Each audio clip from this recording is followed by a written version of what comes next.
Welcome to Jesus God News. I'm Xanadu Santorum. The headlines: 7 dead in daring record attempt. White House issues religious clarification.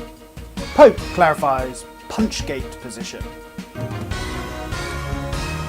A North Carolinian YouTuber was being hosed off of a Raleigh bookshop's wall on Monday after a world record attempt went badly wrong. Dr. Itzvan Bunglethink, 15, was apparently attempting to break the world record for the most convoluted theory. However, what started as an innocent record attempt turned to horror as onlookers began dropping to the ground in agony. In total, 6 people died and 15 were injured before a passing police officer brought an end to the slaughter by shooting Dr. Bunglethink in the head. A local brothel patron, PJ Moorcock, who witnessed the attack, told our reporter that "I've seen Dr. Bunglethink talk about his ideas before, so when I saw people rolling their eyes and chuckling to each other, I thought nothing of it. But after about 8 solid minutes of something about brain circles and feed-forwarding triangles, blood just started dripping from people's ears. It was just horrific." Meanwhile, hero of the hour, Officer Adolph White, received a special award for his own record-breaking most bullets fired into a person's head.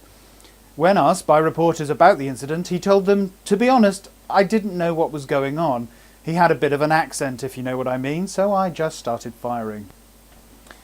The White House has issued all media outlets with guidance on reporting on terror issues so as not to confuse viewers. From next Thursday, the nice Muslims will be rebranded as Good Slims, and the Islamist terrorists will become the Bad Slims.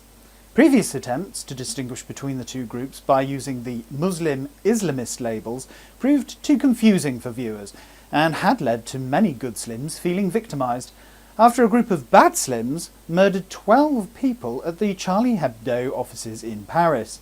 The main distinctions are: Good Slims faithfully follow the socially acceptable bits of the Quran. Bad Slims follow all the bad bits.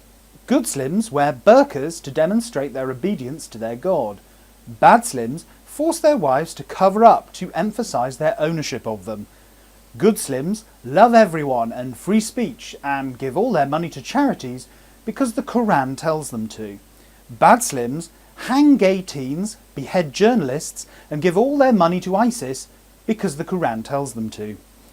Good Slim leader Mohammed Lovely welcomed the news, saying, "No true Muslim is capable of ever doing anything bad, which means we're ideally placed to judge the behaviour and sexuality of non-Muslims. I just hope that this clarification ends the racist idea that value systems and upbringing are in any way relevant when examining the motives of terrorists."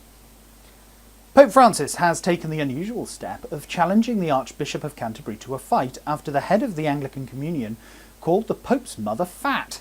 The 78-year-old pontiff issued an angrily worded papal bull formally requesting that Dr. Justin Welby meet him by the bins outside the Sistine Chapel to receive the wrath of the Lord right in the face.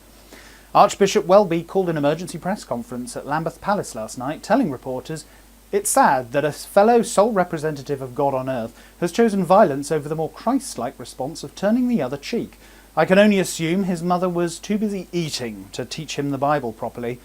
I'll drop him faster than an investigation into improper behaviour by an elderly priest."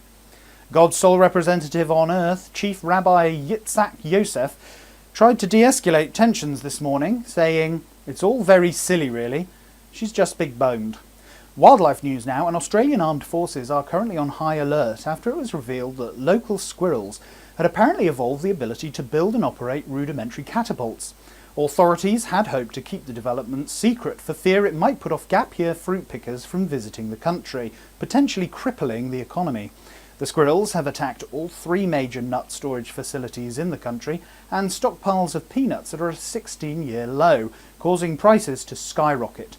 Concerned tourist Marcus Revel, who was planning to visit later in the year, told us that for now the trip is off, adding, "I had a run-in with a squirrel last year, and I've only just recovered from it.